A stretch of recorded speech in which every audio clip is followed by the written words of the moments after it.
আজকে আমি বইয়ের ঘরে শ্যুট করছি না, কারণ বই নিয়ে যা ফাপড় নেয়ার ছিল সেটা তো নেওয়া শেষ।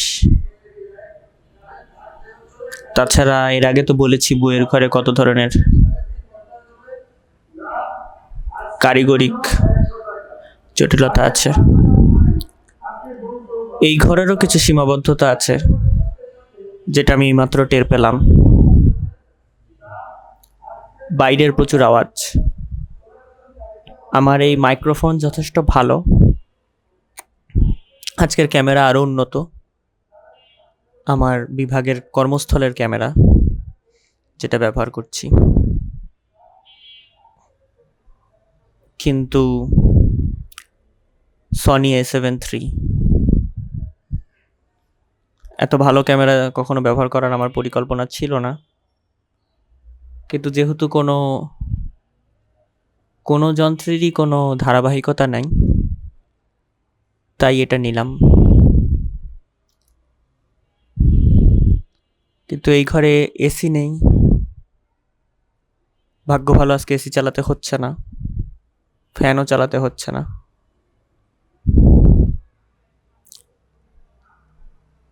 সেই হিসেবে গভীর রাতে আমাকে আলোচনায় বসতে হয়নি, কারণ আমার ঘর যেহেতু ব্যক্তিগত ঘর, আমার দরজা বন্ধ করে রাখতে পারছি। কিন্তু মাত্র টের পেলাম যে কতটা কোলাহল এই ঘরে হয়। আমি তো একরকম স্থির করেই ফেলেছি কোন দিন কি নিয়ে কথা বলবো, মানে স্থির হয়ে গেছে, প্রায় সহজ করে ফেলেছি বিষয়টাকে। যেমন আজকে আমি কথা বলবো রংবাহার নিয়ে। চানাচুরের প্যাকেটের মতো প্রচ্ছদ।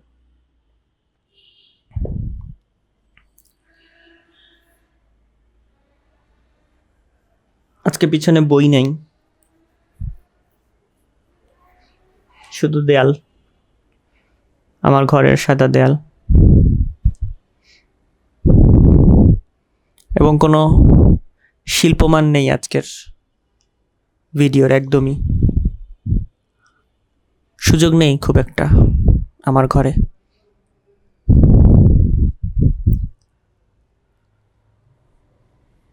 রংবাহার আমার সবচেয়ে অপ্রিয় বই।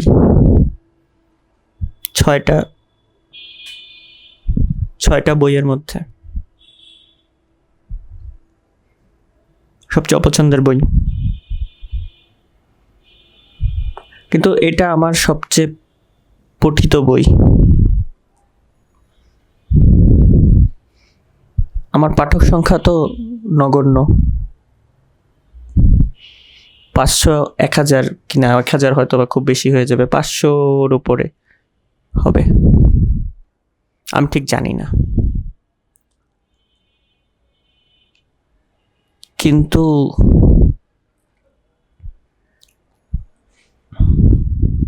যারা সবাই আমার বই কেনে তারা পড়েন কিনা আমি জানি না, বা যাদেরকে দিয়েছি তারা পড়েছেন কিনা আমি জানি না। সেই কারণে আমি ঠিক জানি না কত পাঠক আমার, বা বই কত কপি বিক্রি হয়েছে সেটাও আসলে আমার খুব বেশি ধারণা নেই। কেন নেই জানি না, কিন্তু নেই।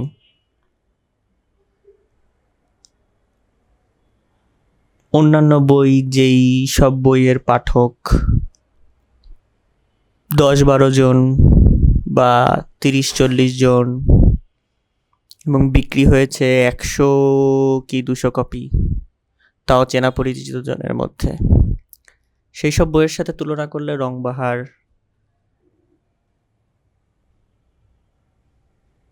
40-50 গুণ বেশি পঠিত। ঠিক বললাম 40-50 গুণ কিনা কে জানে। বা আমার কোনো বই যে পড়েনি, যিনি পড়েননি তিনি রংবাহার পড়েছেন, সেই অর্থ কোনো বই নিয়ে আমাকে আলোচনা করতে হলে সবচেয়ে বেশি যেটা নিয়ে আলোচনা করতে হয়েছে কারোর সাথে, সেটা হচ্ছে রংবাহার। সবচেয়ে বেশি প্রশ্ন, সবচেয়ে বেশি জিজ্ঞাসা, কথা বলার ইচ্ছা, অনুভূতি ব্যক্ত করার ইচ্ছা রংবাহার নিয়েই। এবং আবারও এই স্বীকারোক্তি দিয়ে রাখা ভালো, আমার পাঠক 1000 ছাড়ায়নি সম্ভবত, সব মিলিয়েও 1000 ছাড়ায়নি সম্ভবত, সমস্ত বই মিলিয়েও, মানে বইয়ের ক্ষেত্রে। অনলাইনে পাঠক ভাগ্যক্রমে অনেক হয়ে গেছে, কিভাবে জানো।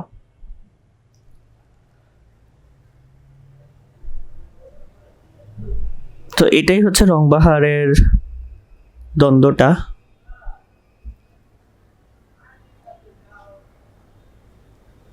অভিভাবকের সবচেয়ে অপছন্দের ছেলের মধ্যে যেমন একটা জেদ থাকে যে আমি সবার চেয়ে বেশি করে দেখাবো, সেরকমই অনেকটা দেখায় যে রংবাহার বারবার পঠিত হয়ে যাচ্ছে ওই 1-2 জনের মধ্যেই হলেও। পাঠক বাড়ছে প্রতি বছর 1-2 জন করে, এবং প্রিয় হচ্ছে কারো না কারো প্রতি বছরই, এবং নতুন করে পড়ছে কেউ না কেউ এখনো, যেটা কিনা আগের ভিডিওগুলোতে বলেছি যে 2টা বই আর কোথাও পাওয়া যাবে না, অপরূপ কথা এবং ভূতোলজি। আর ভূতোলজির একটাই কপি আছে আমার কাছে, আর কোনো কপি নেই। রংবাহারেরও এই মুহূর্তে একটাই কপি আছে আমার কাছে, আর কোনো কপি নেই। সম্ভবত এটা আমার, আচ্ছা এটা কাউকে দেয়া না, এটা আমারই কপি।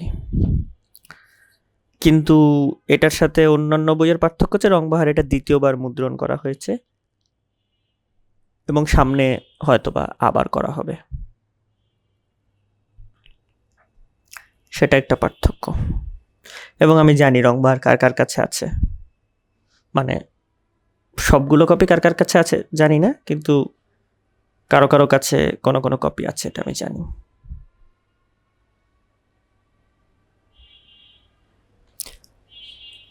আমি একসময় বইয়ের খুব খবর রাখতাম, সমসাময়িক বইয়ের পত্রিকা পড়ে, বইমেলায় কি বই আসছে হুমড়ি খেয়ে পড়তাম। প্রথম আলোর সাথে সাহিত্য সাময়িকীতে যে বিজ্ঞাপন দিত, বইয়ের বিজ্ঞাপনগুলো, বই নিয়ে আলোচনা, সাক্ষাৎকার, রিভিউ, ওগুলো তো পড়তামই, কিন্তু বেশি পড়তাম মন দিয়ে বইয়ের বিজ্ঞাপনগুলো। তো আমি সেই সময় ওই বছর বা ওই সমসাময়িকের মধ্যে এই কোনো কিশোর ঔপন্যাসিক পাইনি, এমন কোনো কিশোর যিনি উপন্যাস লিখছেন। তো এটা কিশোর ঔপন্যাসিকের লেখা কিশোর উপন্যাস ওই সময়কার। আর আমি যে প্রকাশনীর, তারা আমাকে কোট আনকোট প্রমোট করেন এটা বলে যে ভাষাচিত্রের সর্বকনিষ্ঠ লেখক। এখন কিনা আমি জানি না, এখন তো আমার বয়স অনেক 2 যুগ পেরিয়ে গেছে, কিন্তু ওই সময় ছিলাম আমি ভাষাচিত্রের সর্বকনিষ্ঠ লেখক। এবং কারো কারো দাবিতে আমি ওই সময়কার সর্বকনিষ্ঠ ঔপন্যাসিক, আমি ঠিক জানি না। তবে কিশোরের চোখে কিশোর উপন্যাস, এটা তখন একটা অন্যরকম ঘটনা ছিল। আমার ক্ষুদ্র জ্ঞানের পরিধির মধ্যে এমন কেউ ছিল না যিনি কিশোর বয়সে কিশোর উপন্যাস লিখছেন। আমার দেখা দেখি আমার বন্ধুরা চেষ্টা করেছে উপন্যাস লেখার, এবং ভালো লিখেছে, প্রকাশ হয়নি। বাংলাদেশের প্রকাশনা জগৎটা একটু অন্যরকম। আমি ঢুকতে পেরেছিলাম আমার পারিবারিক সূত্র ধরে, বাবার প্রভাব থেকে, সহজ কথায় বলতে গেলে। এটা তো আর সবার থাকে না। রংবাহারের ফ্ল্যাপে লেখা রংবাহার কেন পড়বেন, এই উপন্যাস এক কিশোরের লেখা 1000 কিশোরের কাহিনী। হয়তোবা আমি এই বইটা নিয়ে অনেক মেসেজ পেয়েছি, তুলনামূলক অনেক, যেটা অন্য কোনো বইকে নিয়ে পাইনি। এটার প্রচ্ছদ তৌহিন হাসানের, অপরূপ কথার প্রচ্ছদ যিনি করেছেন, আমি ওনাকে খুঁজে বের করেছি। উনি পত্রিকায় কাজ করেন।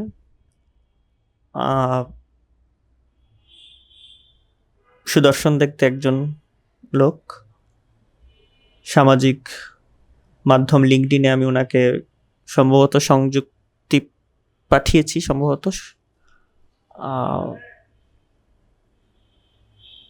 কোন একটা সংবাদপত্রে উনি আছেন সম্ভবত এখনো, এবং শিল্পী মানুষ উনি একজন। আমার এই প্রচ্ছদটা একদমই পছন্দ হয়েছিল না, একদমই না। অপরূপ কথাটা যতটা পছন্দ হয়েছিল, রংবাহার একদমই না। প্রচ্ছদ শিল্পীরা তো বই পড়তে পারেন না, বই পড়ার সুযোগ পান না। তো অপরূপ কথাটা সুন্দর করে করেছিলেন উনি। রংবাহারটা উনি রংবাহার নাম শুনে করেছিলেন।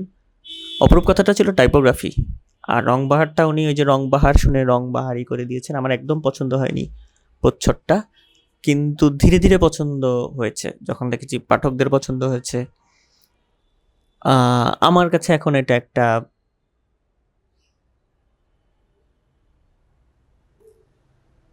ভালো লাগে। এই প্রচ্ছদটা এখন আমার।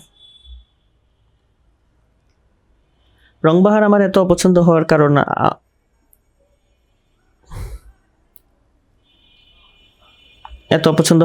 অনেক খুঁত উপন্যাসটার মধ্যে। প্রথমবার পড়ে প্রথম খসড়াটাই প্রেসে পাঠিয়ে দেওয়া হয়েছে। তো প্রথম খসড়া কেমন হবে, তখন আমি টাইপ করতে পারতাম না, অত এডিট করার সামর্থ্য ছিল না। আমি হাতে যা লিখেছি, হাতে লেখা যা হয়, কাটাকাটি কম ছিল, কাটাকাটি অত করার সুযোগ পাইনি। সেই অবস্থাতেই আমার বাবা প্রথমে সেটা কম্পোজ করেছে। কম্পোজ করার সময় উনি উনার মতো এডিট করেছেন, কিন্তু একজন এডিটরের এডিট আর একজন ঔপন্যাসিক নিজের প্রথম খসড়াটাকে দ্বিতীয় খসড়ায় যেসব সম্পাদনা আনতে যাবেন, সেগুলো তো আর আনার সুযোগ হয়নি। তো সেভাবেই অনেক কিছু মুদ্রণ প্রমা, কিছু আনাড়ি বাক্য, কিছু অপছন্দের জায়গা, কিছু আরো উন্নত হতে পারতো, আরো ভালো হতে পারতো, ঘষা মাজা করা যেত এমন অনুচ্ছেদ শব্দ সহই ভুল শব্দ চয়ন নিয়েই উপন্যাসটা ছাপা হয়ে গেছে। দ্বিতীয় মুদ্রণটাও তাই, সেভাবেই ছাপা হয়েছে। কোনো একবার হঠাৎ সোহেল ভাই দেখলেন যে আমার রংবাহারের সব কপি শেষ, তো আরেকবার আনা হলো রংবাহার। ওইভাবেই ওই ভুল সহ। আর এখন আমার অত ভুল ঠিক করা নিয়ে আসলে তো মাথা ব্যথাও নাই। একটা কপি ছিল আমার কাছে যেখানে আমি পেন্সিল দিয়ে দাগিয়ে রেখেছিলাম, এখন আর অত শুদ্ধ করার ইচ্ছা নাই। কারণ এই বই আমি শুদ্ধ করলেই বা কি না করলেই বা কি, এটা বিশ্ব সাহিত্যে এর কোনো অবদান নাই। এটা তুচ্ছ একটা লেখা।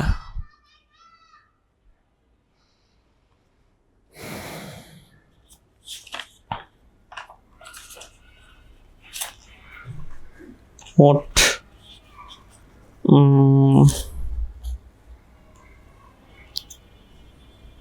150 পাতার একটা উপন্যাস, খুবই ছোট সেই অর্থে, উপন্যাসিকা বলা যেতে পারে।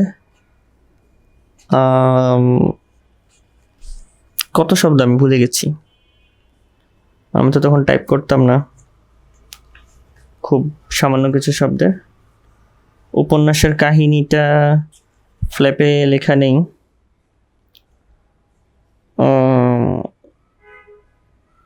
প্রেমের উপন্যাস, খুব সহজ করে বললে প্রেমের গল্প, লাভ স্টোরি।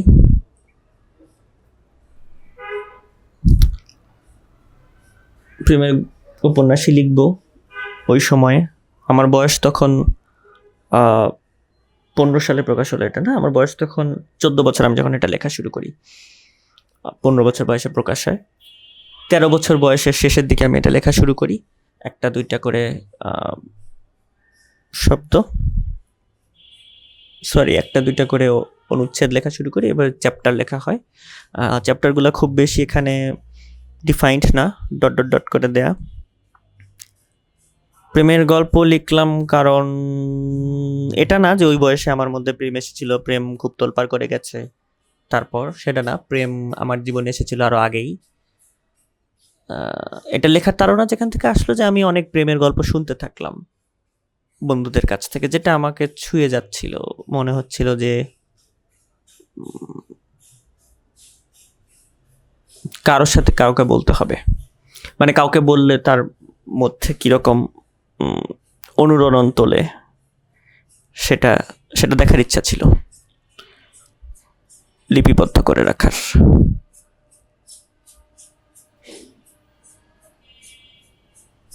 দ্বারকাকের সংসার কিংবা মাঝে মাঝে তবু দেখা পাই উপন্যাসটা যখন আমি পড়ি, আমি দেখি যে এখানে আমার ছোট কাকা উনি হুমায়ুন আহমেদের সব বই সংগ্রহ করার সিদ্ধান্ত নিয়ে হুমায়ুন আহমেদের বই কিনতে থাকলেন। তো আমি হুমায়ুন আহমেদের বই, একটু লজ্জার কথা, আমার এর আগে পড়া হয়নি সেরকমভাবে, অল্প কয়েকটা বই ছাড়া।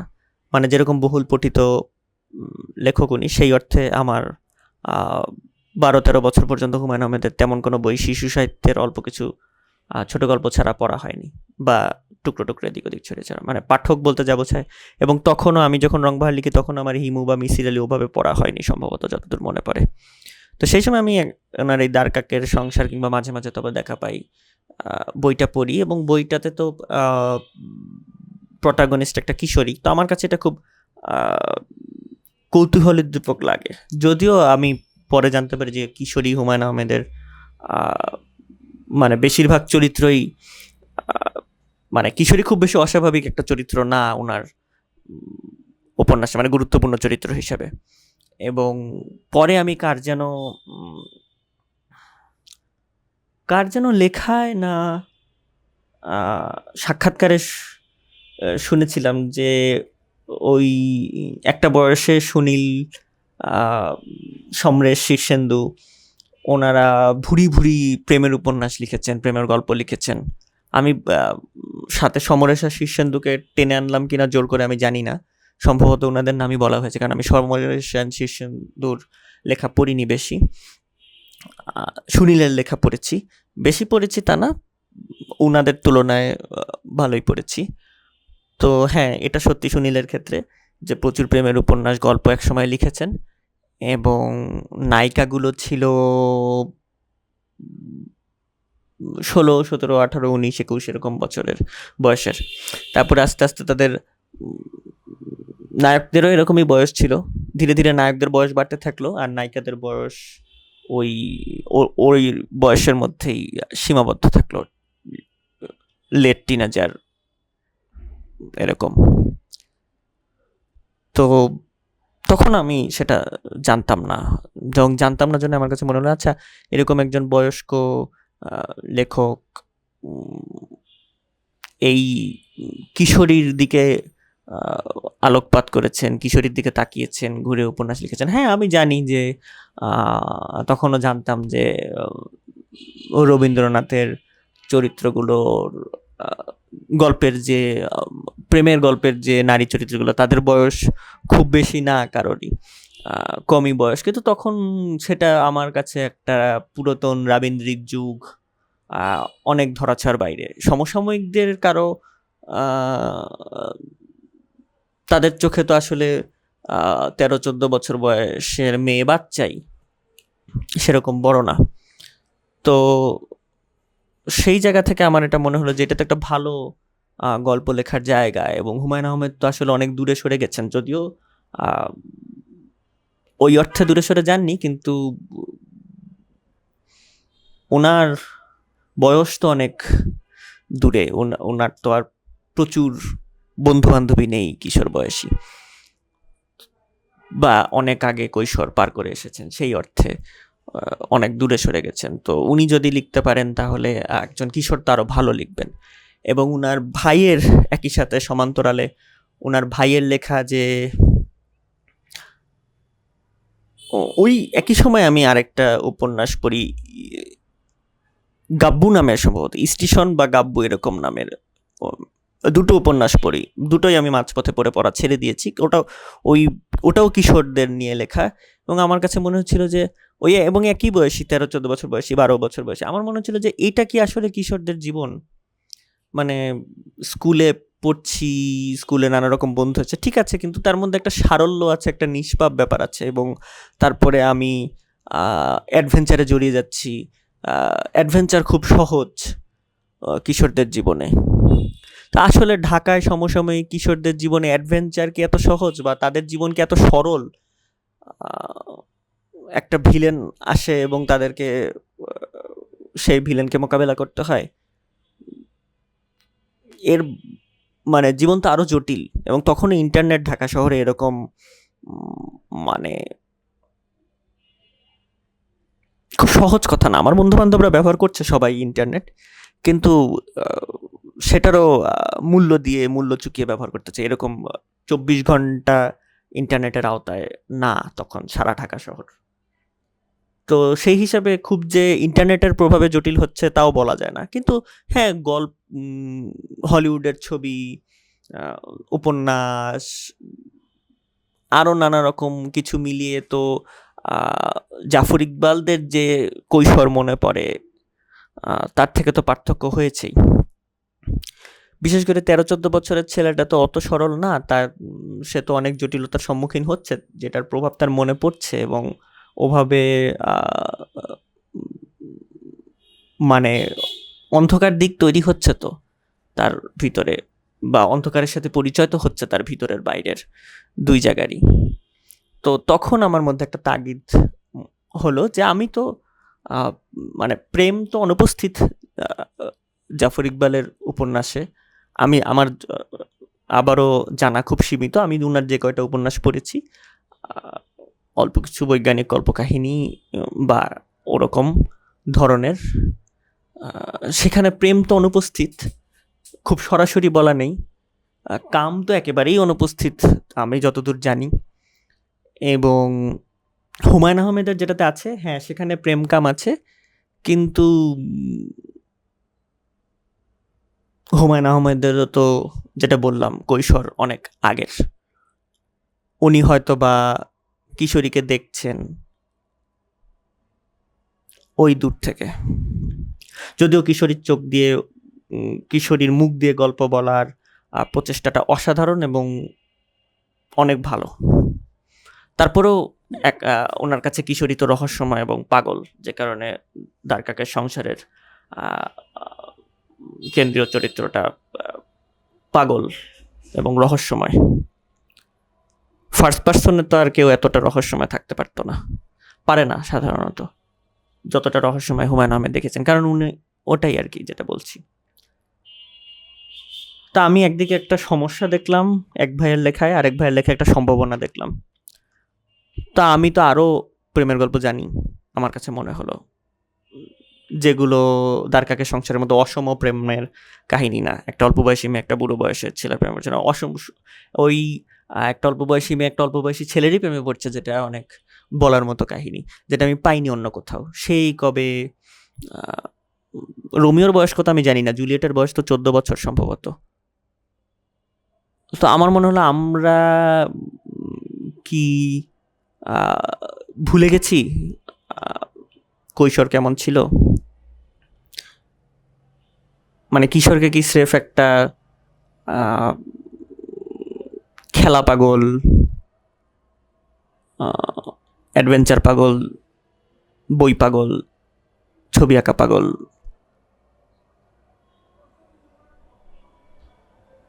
খুব বেশি হলে মুক্তিযোদ্ধা হিসেবেই দেখছি। তো এইটা আমার একটা মুক্তিযুদ্ধ বিমুখ বই। মুক্তিযুদ্ধ নেই এখানে প্রায়। মেটাফিকশনালি একবার বলা হয়েছে মুক্তিযুদ্ধের কথা, কারণ এটার কাহিনী হচ্ছে মেটাফিকশন। আমি এখানে সবার প্রথম না, দ্বিতীয়বার আমি এটা চেষ্টা করি, মানে গল্পের মধ্যে গল্প যেটাকে বলে সেটা আমার চেষ্টা করি। মিরর ইফেক্ট বলেছিল আমার এক বন্ধু, আমি জানি না এই পরিভাষাটা এখানে প্রযোজ্য কিনা বা ব্যবহার করা হয় কিনা। সেটা কি, এখানে হচ্ছে একজন লেখক গল্প লেখার চেষ্টা করছে, যেইটা আমি পেয়েছি প্রথমত দ্বারকাকের সংসার থেকে, কারণ ওই মেয়েটা একটা উপন্যাস লেখার চেষ্টা করছে, এটা একটা। আর ওইখান থেকে আমি জানতে পারি যে হুমায়ুন আহমেদ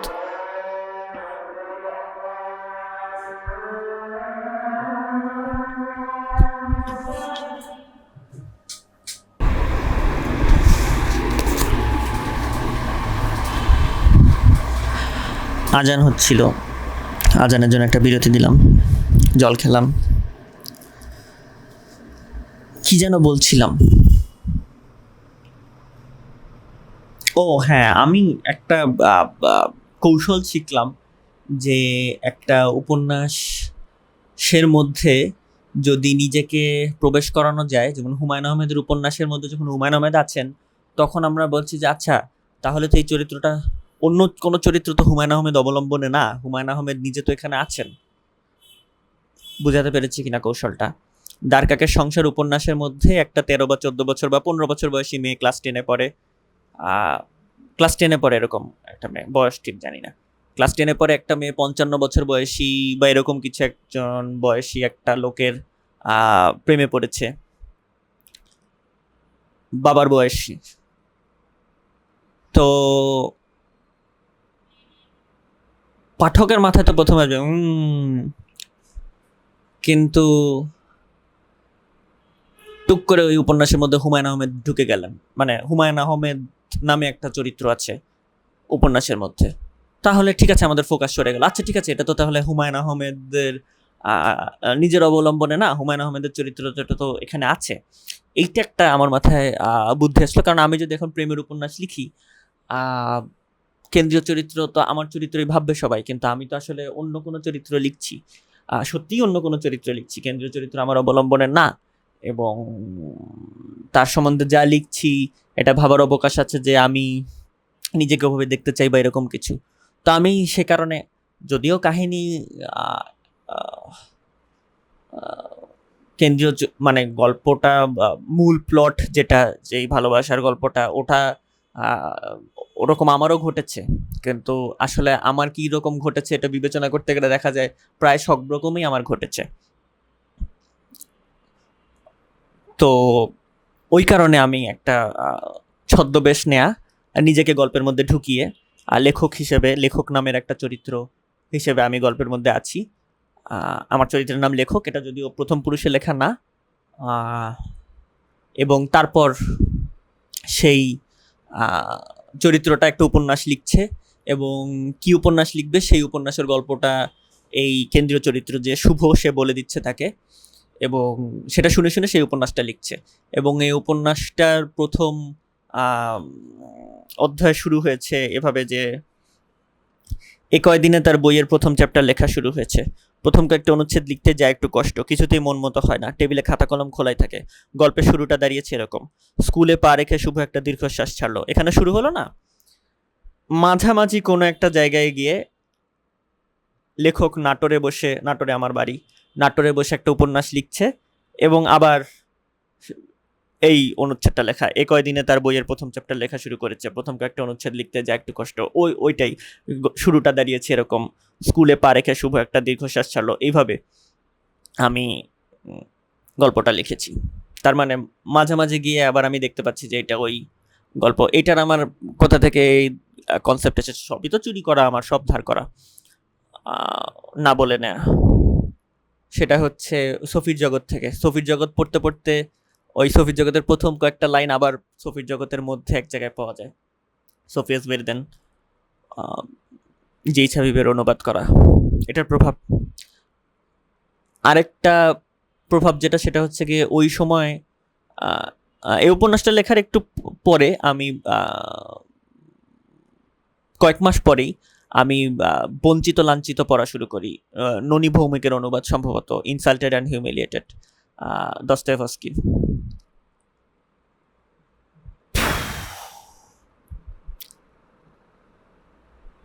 এমন গভীর প্রভাব ফেলে আমার উপর উপন্যাসটা, এখনো ফেলে রেখেছে কোথাও গিয়ে, মানে ভীষণ, এমন আলোড়ন তোলে আমার মধ্যে।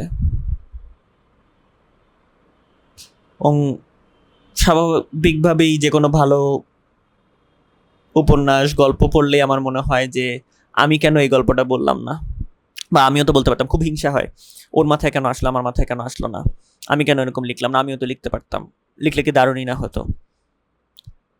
তো ওরকম হলো, ওখানেও তো ভানিয়া একটা উপন্যাস লিখছে বা এরকম কিছু উপন্যাসই লিখছে সম্ভবত। সে লেখক, লেখকের নিজের জীবনের প্রেম আছে ওখানে উপস্থিত। তো এই কারণে লেখক চরিত্রটাও অনেকটা ওই রকমই,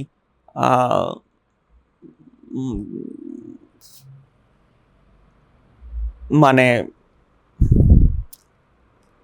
ওরকমই এই অর্থে যে তার মধ্যে আবেগ আছে, সে আবেগের উপর নিয়ন্ত্রণ আছে, ভালো পর্যবেক্ষক এই অর্থে দস্তয়েভস্কির মতো। কিন্তু অনেক দস্তয়েভস্কি নিজের চরিত্র বা ওনার অন্যান্য চরিত্রদের চেয়ে অনেক বেশি মানে কেন্দ্রীয় চরিত্রদের চেয়ে অনেক বেশি পার্থক্য এই জায়গায় যে লেখক দুষ্ট। আমি 14 বছর বয়সে ভীষণ দুষ্টু ছিলাম। দুষ্টু এই অর্থে যে প্রচুর প্র্যাকটিক্যাল যোগ করতাম, প্রচুর ঠাট্টা করতাম, প্রচুর তামাশা করতাম,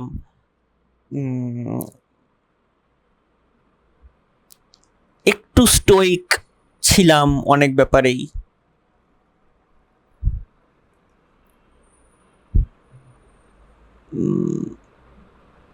এরকম এই কারণে পার্থক্য। কারণ আমার মেজাজ অল্প, মেজাজ হালকা, অল্প বয়সী, আবার অল্প বয়সেও বুঝছি অনেক কিছু। আমার মনে হতো যে আমার একটা ছোট্ট শরীরে একটা বড় মাথা, বড় মানুষের মাথা ঢুকিয়ে দেওয়া হয়েছে। এখন যেমন উল্টা, একটা বড় মানুষের শরীরে ছোট্ট মানুষের মগজ মনে হয়, তখন ছিল উল্টা, বেঞ্জামিন বাটনের মতো অবস্থা। দিন দিন বড় হওয়ার জায়গায় ছোট হচ্ছে। ছোটবেলায় ছিলাম বড়, বিজ্ঞ, পাকা, বিচক্ষণ, ভালো পর্যবেক্ষক। তো এই জায়গায় পার্থক্য। এই মোটামুটি এই কয়টা লেখাই আমাকে এই উপন্যাসটা লিখতে উদ্বুদ্ধ করে। আরেকটা উদ্বুদ্ধ করে যে আমার বন্ধুর বলা গল্প থেকে, বন্ধুর মানে ওই যে শুভ যে চরিত্রটা, তার প্রেম কাহিনী থেকে কোথাও একটা ছিল, আরো কয়েকটা প্রেম কাহিনী ছিল মানুষের বলা, এরকম বেশ কিছু প্রেম কাহিনী মিলিয়ে আমার এটা লেখা অনেকগুলো প্যারালাল কাহিনী আছে আর কি এখানে। আমার নিজের তো অবশ্যম্ভাবীভাবেই আমার নিজের প্রেমগুলো আছে কোথাও না কোথাও, কারণ আমি তো আর অন্যের কথা জানি না তখন, মানে এত ভালো তো আর জানি না। ওই মাংস দিতে হলে নিজের অভিজ্ঞতা নিয়ে নিয়ে দিতে হয়। কারণ 14 বছর বয়সে আমার মানে দুর্দান্ত ছেঁকা খাওয়া, দুর্দান্ত ছেঁকা দেয়া, দুটোরই অভিজ্ঞতা হয়ে গেছে সামহাও।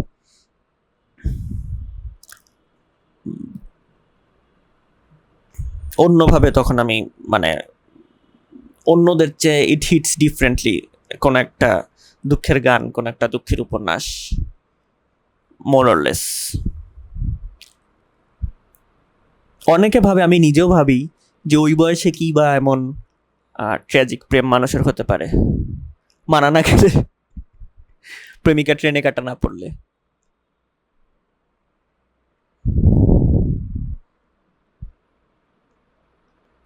কিন্তু রংবাহার কেউ পড়লে, প্রাপ্তবয়স্ক কেউ পড়লেও হয়তোবা সম্ভবত মনে হবে যে না, হতেও পারে ট্রেনে কাটা না পড়েও টেলিফোনের যুগে, মোবাইলের যুগে, ইন্টারনেটের যুগে কিশোর কিশোরীর ব্যথাতুর বিচ্ছেদের অভিজ্ঞতা থাকতে পারে, রোমিও জুলিয়েটের মতো না হয়েও, ফ্যামিলি প্রবলেমের বাইরেও। তো এখানকার মূল চরিত্র কারা বলা মুশকিল, প্রচুর চরিত্র। আমার গল্পের উপন্যাস লেখার বৈশিষ্ট্য এটা, অধিনায়কেরও তাই, রংবাহারেরও তাই, এটা আমি পছন্দ করি। প্রচুর চরিত্র আসছে যাচ্ছে, কে কখন আসছে যাচ্ছে জানি না, ম্যানেজ করতে পারি না। পেরেছি কিনা আমি জানি না, কেউ কেউ বলে পেরেছি, কেউ কেউ বলে পারিনি, গুবলেট পাখি ফেলেছে। আমার মতে আমি পারিনি, গুবলেট পাখি ফেলেছি। রংবাহারকে নিয়ে আমার প্রচুর গালি দিতে ইচ্ছা করে,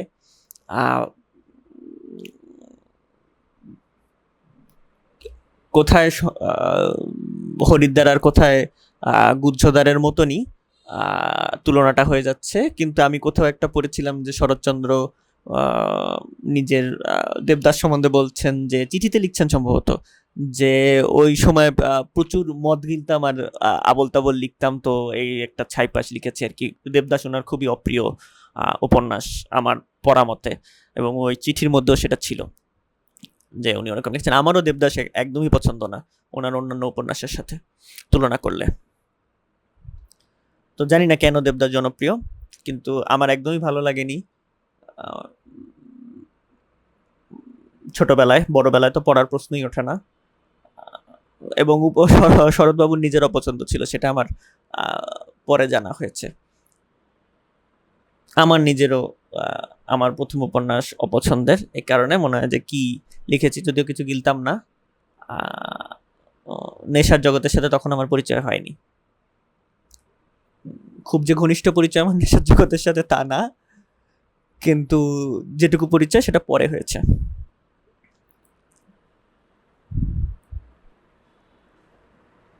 তো তখন ওই আবর্জনা লিখলাম আর কি। এবং আমি আমি খুবই সেলফ কনসিয়াস ছিলাম লেখার সময়। আমি লিখতে লিখতেই বলছি যে আমি এটা উপন্যাস লিখবো না, আমি এটাকে অপন্যাস লিখবো। কারণ আমি কোথাও পড়েছি হয় জনাব ফারাবি, মিলন ফারাবি নাম সম্ভবত, ওনার উপন্যাসে পুরুষবেলা উপন্যাসে হুমায়ুন আহমেদের জীবনী অবলম্বনে যেটা লেখা বলে অনুমান করি, আমি খুঁজে দেখিনি সেখানে, অথবা আমার মা বাবার কাছে, যে রসায়ন বিভাগের হুমায়ুনের লেখাকে বাংলা বিভাগের হুমায়ুন বলতেন, ওই হুমায়ুন বলতেন যে বাংলা বিভাগে তো অনেক হুমায়ুন না, বলতেন যে উপন্যাস না অপন্যাস। তা আমারও মনে হয়েছিল যে আমি একটা ছোট্ট খাট্ট অপন্যাস লিখবো, মানে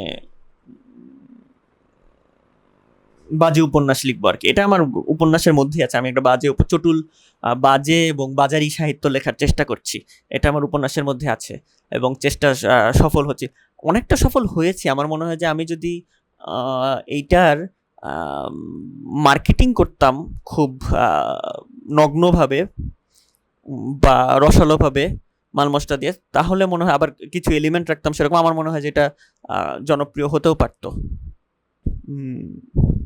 মানে আমি যেটুকুর মধ্যে ছড়িয়েছি তার চেয়েও আরো অনেক গুণ হয়তো বা ছড়াতেও পারতো সম্ভবত, কারণ ওরকম মাল মশলা এখানে আছে। যদিও খুবই ত্রুটিপূর্ণ একটা বই, তবে আমি এর চেয়ে ত্রুটিপূর্ণ বই বাংলাদেশে আরো জনপ্রিয় হতে দেখেছি। মানে মুদ্রণ প্রমাদ থেকে শুরু করে মানে মোটামুটি বলা যায় মাতাল হয়ে লেখা বই, এবং প্রথম খসড়াটাই প্রেসে পাঠিয়ে দিয়েছে, সেটাও বাংলাদেশে ব্যবসা সফল হয়েছে, এরকম বই আমি পড়েছি। তো বুঝতেই পারছেন কার। আমি তো এখনকার লেখকদের বই তো পড়িই না, মানে সাহসী করি না বই পড়া, মানে এত আহত হই বই পড়তে গিয়ে। অবশ্যই ভালো লেখক আছেন, ভালো লেখক অবশ্যই আছেন, আমি জানি সেটা। আমি বিশ্বাস করি এমন পাঠকদের, বিশ্বাস করি যেসব পাঠকদেরকে, সেই পাঠকদের রিভিউ পড়ে আমি জেনেছি যে খুব ভালো লেখক বাংলাদেশের সমসাময়িক আছেন, লিখছেন এখন ঔপন্যাসিকদের মধ্যে। কিন্তু আমার ওই যে পোড় খাওয়া হৃদয়, আমি সাহস করি না পড়ার, কারণ কষ্ট পাই পড়লে, হতাশ হই, এ কারণে পড়ি না।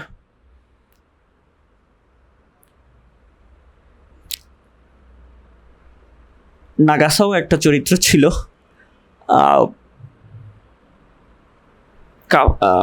নরওয়েজিয়ান উডের মধ্যে, যে বলে যে 40 বছরের মধ্যে বা 50 বছর সম্ভবত এর মধ্যে মারা যাননি, এর আগে, মানে শুধু তাদের লেখাই পড়ে নাগাসাওয়া যারা 40 বছর বা 50 বছর আগে মারা গেছে, এর বাইরে এর মধ্যে বেঁচে আছে গত অর্ধ শতাব্দীর মধ্যে, এরকম লেখকের বই সে পড়ে না। আমি ওরকম না, আমি অত পড়ুয়াও না, কিন্তু বাংলাদেশের ক্ষেত্রে সম্ভবত অন্তত 10 বছর আগে মারা যাননি এমন লেখকের বই আমি পড়ি না, পড়ার সাহস করি না। আমি খুব যে পড়ুয়া তাও না, কিন্তু পড়ি খালি পুরাতন বইয়ের মধ্যে। মুরাকামির কথা যখন বললামই, কাফকা অন দ্য শোর আমি তখনও পড়িনি। একজন টিনেজারকে নিয়ে লেখা, এটা আমি তখনও পড়িনি। তো ওইটা ওই জন্য আমি জানতাম না যে কিরকম লিখছে। তবে এটাও তো ঠিক যে কাফকা অন দ্য শোরের মধ্যে কাফকাই টিনেজার, আর বাকিরা তো সবাই বিভিন্ন বয়সের, এবং সে টিনেজার হলেও সে অনেক বড় হয়ে গেছে অভিজ্ঞতা এবং নিজের শারীরিক পরিশ্রম করে, কসরত করে, নানান কিছু মিলিয়ে সে অনেক বড় হয়ে গেছে, এবং তার আশেপাশের কেউই তার সমবয়সী না। সে জায়গা থেকে এটা আলাদা। এই আমি যে বইটা লিখেছি এই জগৎটা পুরোপুরি কিশোরদেরই। একটা দুইটা ক্যারেক্টার আছে বয়সে বড়, বিশ্ববিদ্যালয় পড়ুয়া বা এরকম কিছু, কিন্তু তারা খুব বেশি গুরুত্বপূর্ণ না এখানে। মানে আউটসাইডারই এখানে, গল্প তাদের দিকে যাচ্ছে না, তাদের পার্সপেক্টিভ কখনো শেয়ার করা হয়নি। তো যেটা বলছিলাম যে আমি বহুত চরিত্র লিখি, তবে তার মধ্যে মূল চরিত্র যেটা সেটা হচ্ছে শুভ, একটা চরিত্র যে হচ্ছে লেখকের চেয়ে ঔপন্যাসিক যিনি তার চেয়ে 1 বছরের ছোট, 1 ক্লাসের ছোট। সে লেখক একটা তার প্রেমের কথা গল্প বলছে, সেই গল্পটা লেখক লিখছে। শুভ যার প্রেমে পড়েছে তার নাম হচ্ছে বর্ষা। বর্ষা তার চেয়ে বয়সে বড়, বয়সে তো বড়ই, 1 ক্লাস উপরে পড়ে, যেটা কিনা সম্ভবত বাচ্চাদের কাছে অনেক বড় একটা বিষয়। 1 ক্লাস উপরে নিচে দুটো, এটা একটা বেশ বড় পার্থক্য। এবং তারপরেও তাদের মানসিক দিক দিয়ে হয়তো বা একটু পার্থক্য আছে। আমি জানি না ঠিক এই কারণেই তাদের বিচ্ছেদ ঘটে কিনা, আগেই বলে দিলাম বিচ্ছেদ ঘটে। মানসিক ব্যবধান আছে কিনা, মানসিকতা, সেটা আমি ঠিক জানি না, মানে পরিপক্কতার ব্যবধান আছে কিনা আমি ঠিক জানি না, না কি কারণে ঘটেছে আমার মনে নাই। তো নামগুলো খুবই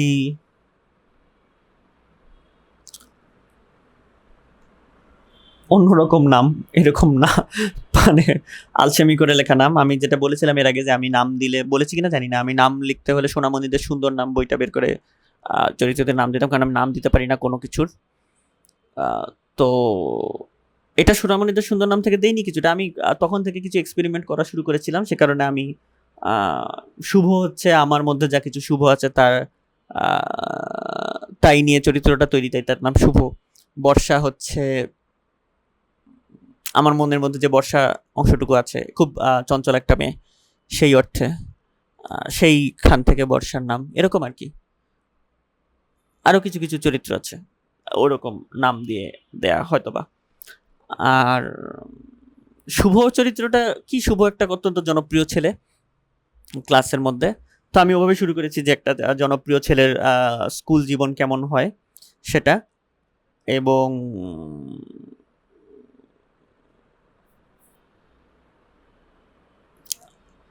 সমসাময়িক, অন্যদের মতো না, দূর থেকে দেখা না, একদম কাছ থেকে দেখা। আমি নিজে কিছুটা জনপ্রিয় ছিলাম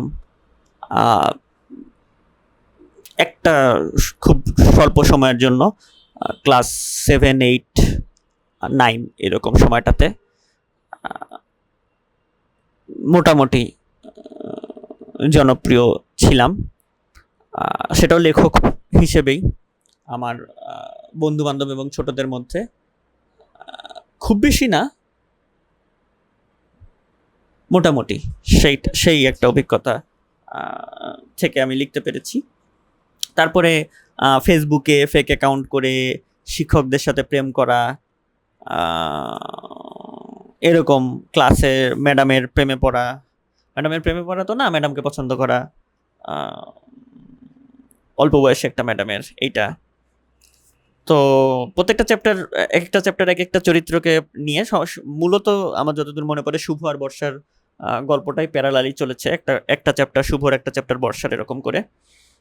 বর্ষার জীবনে আবার হ্যাঁ রিক্সাওয়ালা বিশ্রীভাবে তাকিয়ে আছে, সেটা থেকে বর্ষা স্নান করছে, বর্ষার একজন টিচারকে ভালো লাগে কিন্তু খুব বেশি, মানে প্রেম না, ভালো লাগে, যা সম্মান করে, এরকম।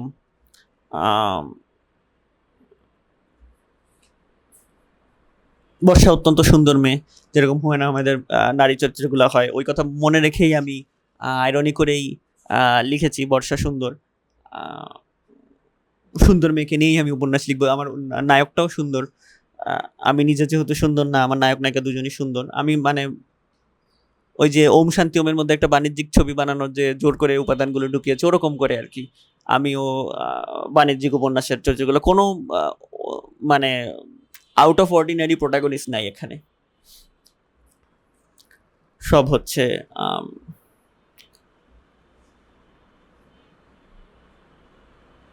হুমায়ুন আহমেদ দ্বারা অনুপ্রাণিত।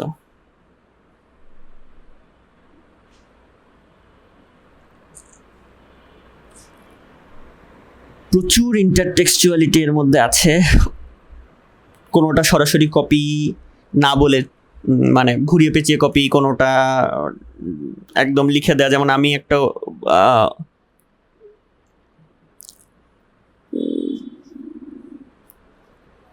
একটা কবিতা পড়ছি, whatever the raining, whatever the sunshine, whatever the feelings, whatever the red wine, boat of my heart will fall in the deep sea, I will die or I will be gypsy. জানি না এটা কোত্থেকে আমি পেয়েছি, কোন কার লেখা জানি না, ওখানে মেরে দিয়েছি। আমার এরকম একটা লেখার ইচ্ছা আছে, জানি না আমি আবার কখনো লিখবো কিনা। The guy who use to right died. আমার ইচ্ছা ছিল, আছে এখনো, সেটা হচ্ছে বিভিন্ন লেখকের লাইন থেকে একদম সরাসরি প্যারাগ্রাফ তুলে তুলে, উপন্যাস থেকে সরাসরি প্যারাগ্রাফ তুলে তুলে বা প্যারাগ্রাফের অর্ধেক তুলে তুলে একটা গল্প বা উপন্যাস লেখার, মানে কেমন হয় দেখার, পুরাটাই প্লেজারাইজড এবং একদম 2-3 অনুচ্ছেদ করে তুলে তুলে প্লেজারাইজড, যেভাবে রিসার্চ পেপার লেখা সম্ভব কিন্তু গল্প লেখা সম্ভব কিনা আমি জানি না, আমার আগে কেউ এটা করে ফেলেছে কিনা, করে ফেলে আইডিয়াটাও প্লেজারাইজড। ওভাবে আমার একটা গল্প তৈরি করার ইচ্ছা, একদম একদম লাইনের পর লাইন জুড়ে দিয়ে একটা শব্দ আমি মানে একটা অনুচ্ছেদ আমি নিজে থেকে লিখবো না, সব অনুচ্ছেদই অন্যের কপি করে করে। কীরকম দাঁড়ায় জিনিসটা, সেটা আমার লেখার ইচ্ছা। তো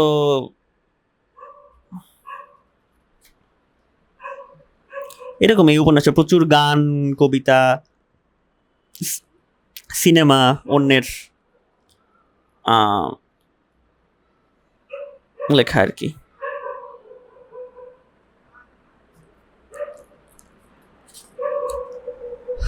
হারিয়ে গেছি বইয়ের পাতায়, ওই জন্য।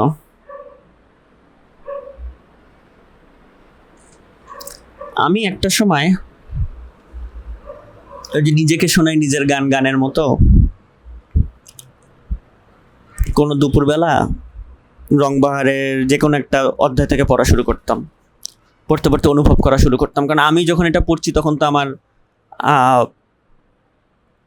হ্যাঁ একদিকে রাগ হচ্ছে যে এগুলো কী লিখেছি, কাটিনি কেন, সম্পাদনা করিনি কেন, এরকমভাবে ছেড়ে দিয়েছি কেন, আবার একদিকে বা আনাড়ির মতো লিখেছি কেন, ওটা একদিকে মনে হচ্ছে। আবার একদিকে যে জায়গাগুলো মনে হচ্ছে ভালোই লিখেছে ওগুলো আমারই ভালো লাগছে।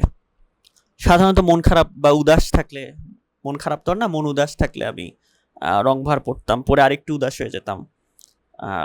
এটা একটা কারণ হতে পারে যে আমি অভিজ্ঞতা করেছি ওই লেখাগুলো, যা লিখেছি তাই, সে কারণে হয়তো বা রিলেট করতে সহজ হতো আমার জন্য, সেই কারণে তৃতীয় ব্যক্তি হয়ে রিলেট করে পছন্দ করতাম। এটা একটা হতে পারে, বা অন্য কিছু হতে পারে, জানি না, এ বিষয়ে আমার ধারণা নেই এটা কি করতাম। তো প্রচুর চরিত্র এখানে, বাবারে বাবা, চরিত্রর পর চরিত্র। এবং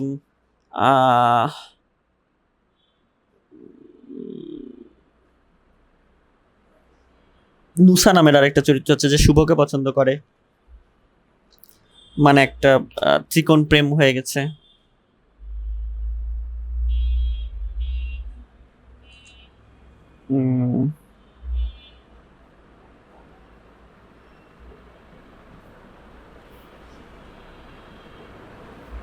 লেখকের যে চরিত্রটা, আমার চরিত্রটা, সে সেন্ট জোসেফে পড়ে, মানে আমি যে স্কুলে পড়তাম। তারপরে সবাইকে আমি সব প্রেম ভেঙে দিলাম, সবার প্রেম ভেঙে দিলাম, কারো প্রেমের সফলতা দিলাম না, যতগুলো প্রেম চলছিল প্রত্যেকটা গল্প উলটপালট করে দিলাম। এখন আমি জানি না রংবাহার নিয়ে আমার আর কিছু বলার আছে কিনা, যদি বলার থাকে, যদি একাধিক বলার থাকে, একাধিক কথা, তাহলে আমি আবার আরেকটা ভিডিও করতে পারি, কারণ এটা একটা উপন্যাস, দুইটা ভিডিও দাবি করতেই পারে, যেহেতু গল্পের বইগুলো নিয়ে একটা ভিডিও করেছি। ওই সময়কার অনেক সমসাময়িক কৌতুক ছিল যেগুলো এখন বোধহয় আর প্রাসঙ্গিক নেই,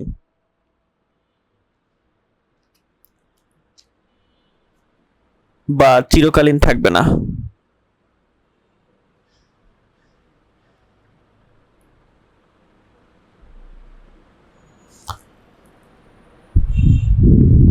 আমার বন্ধু বান্ধব কারো নাম সরাসরি চলে এসেছে, কারো নাম ঘুরিয়ে পেঁচিয়ে এসেছে। আমার নিজের চরিত্র অনেকগুলো চরিত্রের মধ্যে ডিজলভ করে দিয়ে লিখেছি। আমার প্রেমিকাদের বিভিন্ন মেয়ের মধ্যে বসিয়ে বসিয়ে দিয়েছি।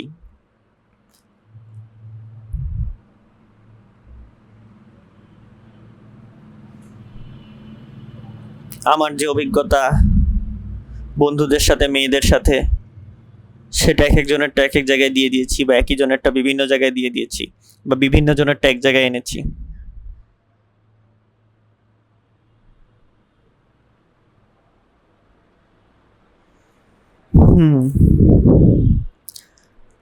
শেষ অধ্যায়টা পড়তে চাই, রেকর্ড রাখতে চাই। এ কারণে শেষ অধ্যায়টা আমি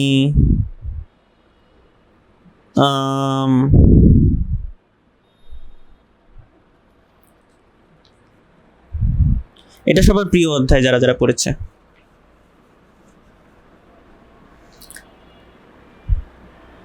যাদের রংবাহার পছন্দের উপন্যাস তারা সবাই বলে রংবাহার 2 লিখতে, রংবাহার 2 লিখতে। রংবাহার 2 আমি কোনোদিন লিখবো না, কারণ আমি একটা বাণিজ্যিক উপন্যাস আর কখনো লিখবো না সম্ভবত। মোটামুটি আমি ডিটারমাইন্ড এই বিষয়ে, যে লিখতে চাই না। মানে বাণিজ্যিকভাবেও তো বইটা সফল হয়নি, এমন যদি হতো অনেক টাকা কামিয়েছি তাহলে একটা বিষয় ছিল, কারণ আমার লিখতে যতটা না লজ্জা লাগতো, মার্কেটিং করতে তার চেয়ে বেশি লজ্জা লাগে। তো ওই কারণে তো আমি বাধ্য নই, যেহেতু বাণিজ্যিকভাবে হয়নি। আর এরকম 1-2 হাজার পাঠক ছোঁয়ার আমার ইচ্ছা নেই। পাঠককে মনোরঞ্জন করার জন্য এরকম উপন্যাস লিখতে চাই না যেটা আমার নিজেরই পড়তে লজ্জা লাগবে, বা বলতে লজ্জা লাগবে যেরকম একটা উপন্যাস লিখেছি যা তা। ওই কারণে হবে না। আর ওই বয়সটা তো পার করে এসেছি, ওটা গেছে। ওই চরিত্রদের কারোর সাথে আমার যোগাযোগ নাই বলতে গেলে চলেই না। আর প্রেমের অভিজ্ঞতা নাই এখন,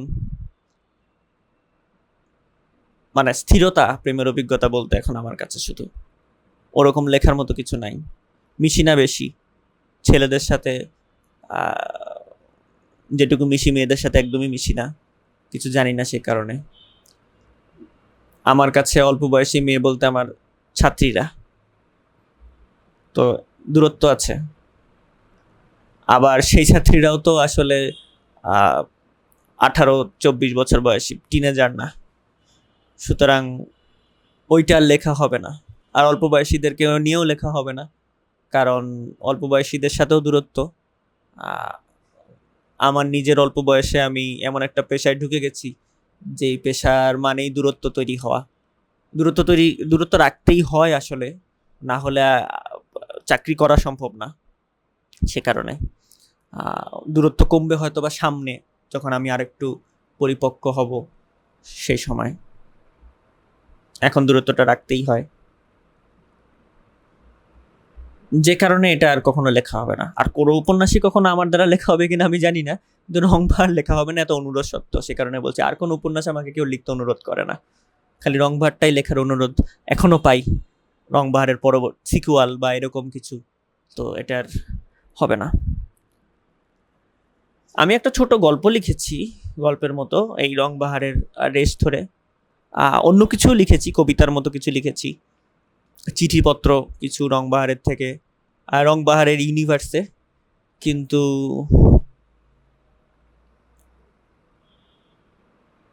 ওইটাতে আর পিছন ফিরে তাকানো হয়নি, মানে বড় কিছু করার উদ্দেশ্য নিয়ে আর পিছন ফিরে তাকানো হয়নি। তাকাতে বাধ্য করলে তাকাই, অন্য কেউ বাধ্য করলে।